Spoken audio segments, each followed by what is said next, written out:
Hey guys, this is Tolhe and welcome to Let's Break Down Design ICO Part 3. Actually, I'm going to change the name. A Kingpreist commented on the channel update from 2 weeks ago when I announced this series with the name T.R.A.D.E. Tolhe Rants About Design Excellence. And I think that sounds super cool, so I'm going to rename this series TheTolhe. The Tolhe Rants About Design Excellence, and I'm just going to break the out so it's not to trade. Because the trade sounds cooler. The other point of interest at the start here that I want to talk about is Part 2. I didn't really like when I was editing it. It just didn't seem to flow as well as Part 1, which made me waver on this series a little bit, but this game is fairly short, so at the very least I'm going to continue and do the rest of this series.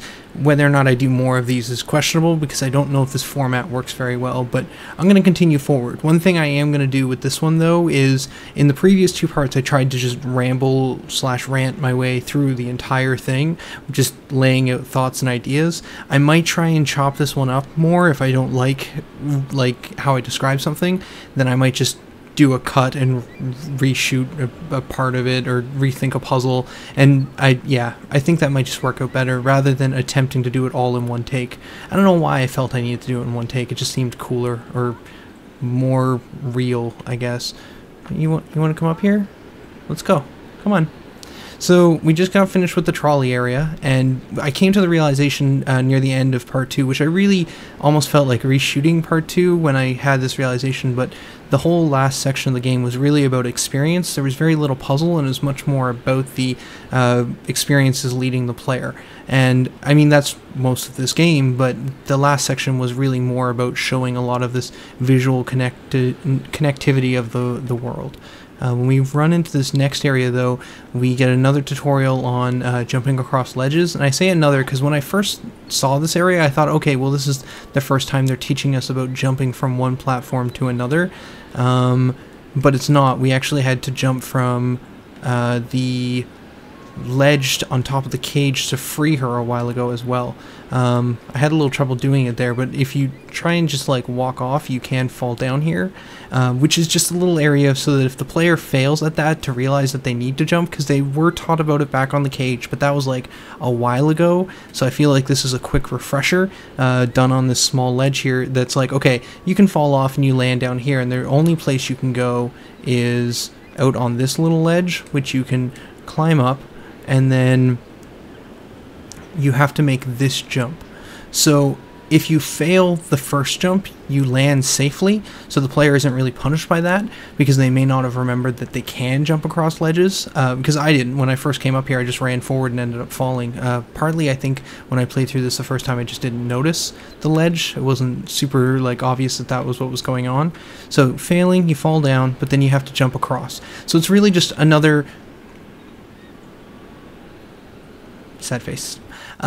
It's just another really small area like they've done in the past, where they're just teaching the player about a mechanic in a very tight space where the player can't get lost, can't explore, and they just have to figure it out.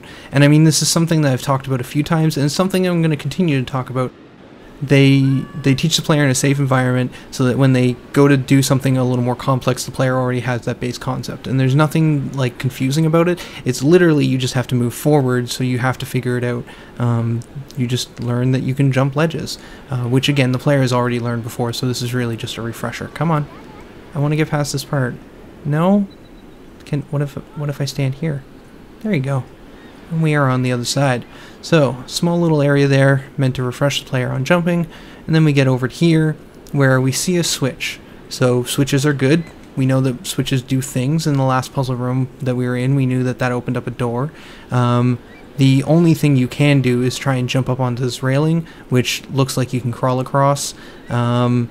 I think this is the first time we've seen an object like this type of railing, that you have to just shimmy across an open ledge. Again, you're left with a dead end. There's nothing for you to do except try jumping up onto the pipe, because we know there's nowhere else to go. You've kind of gone down a pretty far path. I can't remember what button drop is. X, there we go. I also, one thing I've noticed before is that what they do really well too is triangle is jump, X is drop. It's just up and down, like on the face buttons. This is a cool thing. Okay, so we pulled that switch. The crane pulled this box up. It looks like we should be able to jump over to it. Now there's actually multiple ways you can solve this puzzle. In the cinematic you could see that there was these little ledges here, although not super noticeable. The first time I played through, what I actually ended up doing was jumping up here and then shimmying back over to her, because to me it seemed natural that I've pulled that box up, so I want to try and make my way over to that box. So we get over, we jump, and then we call to her. It just seems pretty straightforward that, like, I've brought this thing up here, I probably want to use it to get down potentially to that area. Although when I first did this puzzle I didn't even think that far ahead. I was more just like, okay, I've gotten over here and now I'm going to use this chain to climb up, because when I see chains I want to climb up them. And then I get up here and I'm like, okay, well there must be something I can do on top of this platform. And then when I ran over here I realized, oh, okay, I can drop down somewhere. And like, this is kind of my thought process when I first went through this puzzle. And then I was like, okay, I'm back at the switch, so I guess I can pull the switch again because there's nothing up above. And then we get this cinematic of the box being brought down. And what's really neat about this though is you could have went up and over the top, up the ledges and climbed down the chain and called her over, and then went over to the switch, or the way I did it. Like, there's two different ways you can get there. And then at this point I was like, okay, I've pulled the switch, she's down there now, but how do I get down there? And all of a sudden I had this realization. I was like, oh, I can use these ledges to jump up and then take the chain down to her. And it's like those kind of cool little discovery moments that are really neat. It's a very simple puzzle. Again, we're just putting together a few different pieces, but it directs the player by giving them limited options. It does open up a few ways of solving the puzzle, and that's really the first time we've encountered that, except it doesn't really matter which way you go about it. In the end, you're going to end up with the same result. But it feels like there's a bit of like, okay, well, how do you want to go about this? There's a couple different methods to it. Let's jump across, land it. Now, this part here I got really messed up on because it took me several attempts before I actually got her to jump the first time I played through, and it felt like it was very difficult to actually get her across, to the point where I thought I actually had to go all the way around because there was a switch here and she refused to jump. And it was really just boiled down to a positioning thing. It was just I wasn't nailing the mechanic, but I thought the gap was too big, because whenever I tried to call to her to jump she would shake her head. And so then I got in this mindset of like, oh well, maybe I have to take the chain back up in order to bring her here, like actually bring her all the way back through the area. And then I was like, no, that seems crazy to have to backtrack all the way. And then I realized, oh, it was just a positioning thing and I could bring her over. And I bring all this up because it kind of illustrates this idea of like kind of misguiding the player slightly. Because this bridge was here, it made me feel like, oh well, I must have to backtrack all around. And that's an idea that I got because I saw the bridge, but it's not really what was the intent. And so it's just something you need to be careful about. It's not a big deal because not everyone would experience that, but things to think about, because there's no point in having that bridge there other than to go backwards, but there's no reason to backtrack. There's nothing you need to go get. Well, as far as I know, there could be secrets in this game that involve going back after you pull that bridge, but I'm not entirely sure. But yeah, it felt like you could have served that same area with like a just destroyed bridge. It would kind of go against their kind of methodology. Wait, no, that's not what I want to do. I want to resume the game. It would go against their methodology of like the broken object is where you have to go somewhat, but that wouldn't be a huge deal. It would just be the bridge is broken. It wouldn't conflict with their visual language too much. But overall, I feel like if the bridge had been broken, there would have been no doubt in my mind that I just had to find the right way to call her over. That was the thing that I encountered on my first playthrough, and I thought I'd bring it up because it's an interesting point about like being careful how you place things, because they can misguide the player into thinking they need to do something, when in reality that's not what you're intending them to do. I don't know if any of that made sense, but I got that point out there. I hope some people understood it. So now we're in another big room. This is probably one of my first real big stumbling points in this game, and I want to talk a little bit about that. Well, other than that area back there where like I wanted to backtrack through that whole area and eventually realized I couldn't do it, but this area was a little more frustrating because I spent like 15 minutes trying to figure out what to do, when in reality it was much more straightforward. So you get into this big dark room. You can see that the bridge is broken. There's a chain that lets you go down over here. There's also a broken ladder. So my first thought here was, okay, I'm going to jump to this ladder. Okay, I can't go up there, but there's a ladder, so maybe there's a way to jump up somehow. There's also this chain down. You take the chain down, you see these statues. And to me, as soon as you see statues, it's a very clear indication to the player that, like, oh, this is the direction you should go. Whenever I see statues, they've always been blocking the path forward. So now as a player, I know this is where I'm trying to get to, but she won't climb down chains, I know that, but there's a giant gap here on the bottom floor and there's a door. And if you remember, during that outer area there was a spiral staircase leading down, that leads to this door, and that spiral staircase was kind of very visible so that the player would eventually realize they can come down here. We see there's only one pillar holding the bridge, so it seems pretty likely that we need to knock this bridge down in order to create a path so that we can get her to the statues, because she won't climb the chain, so we have to change the environment in order to bring her down here. Okay, so basically there's a lot of clear indication that we need to knock this bridge down, probably using that chandelier. The issue is how to get up there. I know that this ladder is over here, so my first thought is, okay, well maybe I need to jump up to this ladder, and you can't, and it's out of reach, and it's like, okay, well how do I get up then? And I'm not going to mention it yet, but I didn't see this. It's not that it's not obvious, it's just I didn't notice. So I ended up looking around and heading out this door, and you find these kind of bridges that are crossing a gap. There's more visual foreshadowing below. We can see an area that we're probably going to be heading to next, because that's down below where those statues were, so that's probably where we're going to come out. But unsure how to get there, I ended up coming over here and I'm like, okay, there's a block. Well, maybe I need to take this block into that room in order to get up to that ladder. And it's just kind of this weird miscommunication between the game and me here, and it's not that it's just because I missed one element, but by missing one element it sent me on this like wild goose chase. And now I come up here and I'm like, okay, well there's this rope. Does this rope attach to that ladder inside? Do I have to like figure out a way to knock the rope in order to bring the ladder down so that I can reach it, or do I need to bring this push block over? I did try bringing the push block over on my first playthrough, but found that you can't get it over a lip that's in between this area and the door, so you can't bring it in through the door. And I spent a lot of time being fairly frustrated, not sure what to do. Here's the thing with puzzle games, is you can never predict how someone's going to take it, so the more clear you can be, the better, but it's a fine line, because you never want to make things too clear, because if they're too clear, then the player's just going to be like, oh, well, this is an easy puzzle, I see exactly what I want to do, or what I need to do. So you want to make it somewhat difficult for them to figure out what is needed. I'm going to just continue with what I'm supposed to do in this puzzle rather than show what I'm going to be talking about in the next few seconds, but you can go out and around and then go down to that bottom area, and that's what I did. Is I went down there and I started hitting the pillar with the stick, and that didn't do anything. I was like, okay, well I obviously need to find a way up.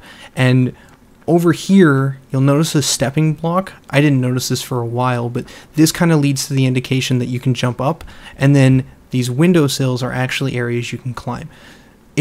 I'm sure a lot of you were like, oh, you just jump up to the windows as soon as seeing me walking around, but I didn't want to mention it in case anyone else was able to I wanted to see if anyone else saw the same thing, or didn't see the same thing, to be more precise.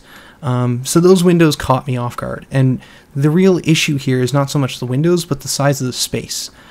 Because you can go down and around, you can go out to that outer platform where there's more objects that seem like they could be part of the puzzle. It leads to the player wandering back and forth between the different zones, trying to figure out what they're supposed to do. And this is kind of an issue that I've seen in a few other puzzle games, which I'm not going to bring up yet, but it's this concept of travel time. So when building a puzzle, sometimes it's a good idea to think about the length or the amount of time that a player is going to spend moving from one area of the puzzle room to the next.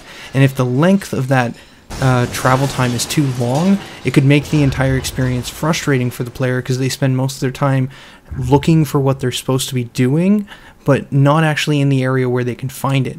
Because if I'm down below in that bottom room, I'm never going to realize that I can use those windows to climb, because I'm not in the right area of the room. So instead of spending my time searching for the solution or being able to find the solution. I'm instead just spending most of my time traveling, and I'll spend a lot of that time going back and forth because I'm unsure what I'm supposed to be doing. So it's a lot of like, okay, I'm gonna walk to the bottom floor and go, okay, well, there's nothing for me to do down here. I must have missed something on the top floor. So then I go back to the top floor and I'm like, okay, there must be something I'm missing up here. And then if you fail to see what's on the top floor, you go, okay, well, it can't be here. You go out to that outer balcony and you see the push block and you're like, okay, well, maybe there's something to do with the puzzle there. Maybe that's what I have to interact with. And you realize, no, it doesn't seem like it's anything out here. There's bombs here. I need to pick those up and take them in. This way, come on. Then you go to that balcony and it's like, okay, well, I can't do anything there. Maybe I missed something down below. You come back down. And the one nice thing about all that travel time is eventually you'll notice the bombs or those barrels in the corner. And it's like, oh, well, can I interact with these? Okay, I can pick these up. And then for a little while I did try throwing those at the pillar and they didn't do anything. And you kind of interact with more of the environment and learn a little bit more as you're trying to figure out what you're supposed to do. So that is a benefit. But the travel time was so long that it's just like I felt like I spent most of my time moving between the 3 different areas, the bottom level, the top level, and the balcony, not really sure what I was missing. And instead of feeling like a fun exploration, it felt more like I was just walking for the majority of my experience. So concept of travel time is basically what I'm getting at here. Put that down with circle and interact with circle to light the torch, and interact with, or not interact, but move the torch fire over the ignition and blow up the bomb. The fuse, that's the word I'm looking for. And then bridge comes tumbling down. So that all works really well when you know how to do it, but if you don't know what to do, this room can take a really long time. You just miss one piece of the puzzle and you can spend a huge amount of time just pacing back and forth, being unsure what piece you're missing. So it's something that I've noticed, and it's not necessarily a bad thing. It's just something to be conscious of, is how long does it take me to travel between one space to another space? And is that time too long? Because as a designer, you really don't often think about that, because you know the puzzle, you just execute on it and make sure it's not broken. But something you should think about is how long does it actually take the player to move between the spaces, and how long could it possibly take them to solve it. And if it takes too long, maybe rethink about the way you've designed the room, or how you've designed the structure. And does it need to be such a long travel time between areas? So we head down this here area. We've now successfully brought down the bridge. All the shadows are chasing us. There's one logical thing to do, which is to keep moving, because you're funneled towards the statues. And then once you get here, you activate them, but not only does it open the door allowing you to escape, you see that the statues actually kill the shadows. And that moment is really cool, because as a player, you're funneled to this spot. It's you see the statues, see all of these shadows, way more than you've seen in previous encounters, and it's just like, wow, that's a lot of them. Maybe I'm just going to try and run. That's your instinct, because you're directed directly to the statues. It's a straight path. You can deviate when you get to the bottom, but it just feels natural to just try and escape. And when you hit those statues, you learn about, oh, statues destroy shadows. That's super useful. And then you head into this room where you end up having shadows spawn, and you can see statues, and you're like, okay, there's statues over there. I know if I get to the statues, they'll kill the shadows. So I just need to sprint. I just need to run away from these guys as fast as I can, which is a super tense moment, because you're like, they're right on my tail and they're flying, so they can constantly be redirecting. But if I can just get to the statues, I'm just gonna, no, keep away, and you win. And so that's, again, teaching the player about the concept of activating statues, and then teaching them about Well, teaching them about that in a safe environment where they're hopefully going to figure it out. You can't guarantee they are, but you design it in such a way that they'll more than likely run into the situation where they see the shadows being destroyed by the statues. Then you give them a room where it's actually not a straightforward run to the statues, and you hope that they go, okay, well, I'm going to just run to them because I know that'll destroy them. So it's like, again, teaching the player the mechanic, then trying to introduce a puzzle where they have to actually execute on that mechanic now that they understand it.